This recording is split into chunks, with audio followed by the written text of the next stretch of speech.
বৃহস্পতিবার খানাকুলের তাঁতিশালে টিউশন পড়ে বাড়ি ফেরার পথে দশম শ্রেণীর এক ছাত্রীর উপর অ্যাসিড হামলার ঘটনা ঘটল। অভিযোগ, স্থানীয় যুবক শেখ রামিজ ও শেখ নাইম ওই ছাত্রীটিকে লক্ষ্য করে অ্যাসিড ছোড়ে।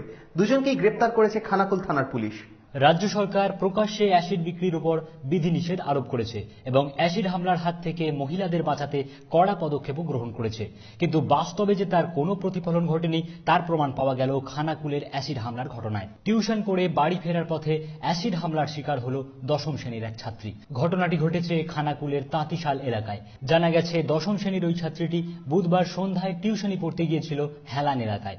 টিউশন পড়ে ভাইয়ের সাইকেলে করে বাড়ি ফেরার পথে তাঁতিশাল এলাকায় একটি নির্জন কবরস্থানের কাছে দুই যুবক শেখ রামিজ ও শেখ নঈম ওই ছাত্রীকে লক্ষ্য করে অ্যাসিড ছোড়ে। সঙ্গে সঙ্গেই তার সারা মুখ পুড়ে যায়। তীব্র যন্ত্রণার কাতরানি ও ভাই বোনের চেঁচামেচিতে প্রতিবেশীরা ছুটে আসে।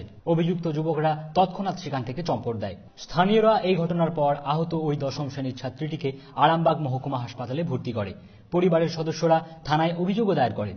সেই অভিযোগের ভিত্তিতে পুলিশ অভিযুক্ত দুই যুবককেই গ্রেপ্তার করেছে। অ্যাসিড হামলার শিকার ওই ছাত্রীটি এই ঘটনার প্রেক্ষিতে আজ বাংলার প্রতিনিধিকে জানালেন, কালকে সন্ধ্যাবেলায় আমি বাড়ি ফিরছিলাম, পরে আমার ভাই আমাকে আনতে গিয়েছিল।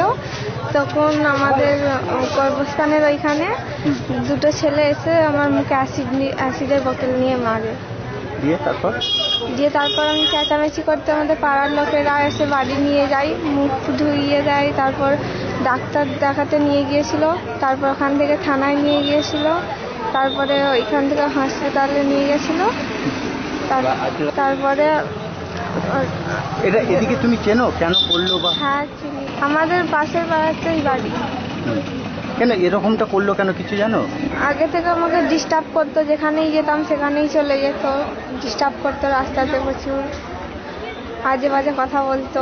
স্থানীয় সূত্রে জানা গেছে, অ্যাসিড আক্রান্ত দশম শ্রেণীর ওই ছাত্রীটিকে তাঁতিশালের স্থানীয় দুই যুবক প্রায় উত্ত্যক্ত করত।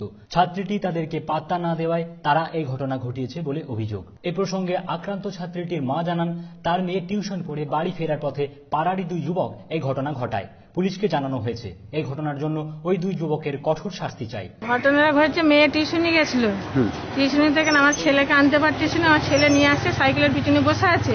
আমাদের পাড়ার ঘুরতে কর্মস্থান আছে, ওইখানটাকে একটু ফাঁকা জায়গা, ওইখানটাতে এসে অ্যাসিডটা মেয়েটার মুখে ছুঁড়ে আর মারে। কারা করলো এটা? এটা আমাদের পাড়ার ছেলে। কেন এরকমটা করলো? কেন করলো সেটা আমাদের পিছনে প্রায় লাগে। ওই মেয়েটা স্কুল যায় আর যায়, পিছে পিছে যায় আসে, ওকে উল্টো পাল্টা ভাষা বলে। এর আগে একবার বলেছিল, আমি ওর মা বলেছিলাম যে এরকম তোমার ছেলে জ্বালাচ্ছে আর করছে। ওর মা বলে দেবো, কিছু করতে হবে না। তারপরে এবার চুপচাপ থাকে। এবার কালকে হঠাৎ করে আবার ওইরকম করেছে। পুলিশকে জানিয়েছিলেন? হ্যাঁ, পুলিশের কাছে গেলাম, পুলিশকে জানিয়েছি। কালকেই তুলে নিয়েছে সন্ধ্যাবেলা ওদেরকে নিয়ে, আজকে এখানে কোর্টে নিয়ে আসছে। আপনারা চাইছেনটা কি? চাইছি যা ভালোভাবে ভালো সাজা হয়, আর কি চাইবো? আমার তো মেয়ের তো মুখ করিয়ে দিয়েছে। নিউজ আজ বাংলা, খানাকুল।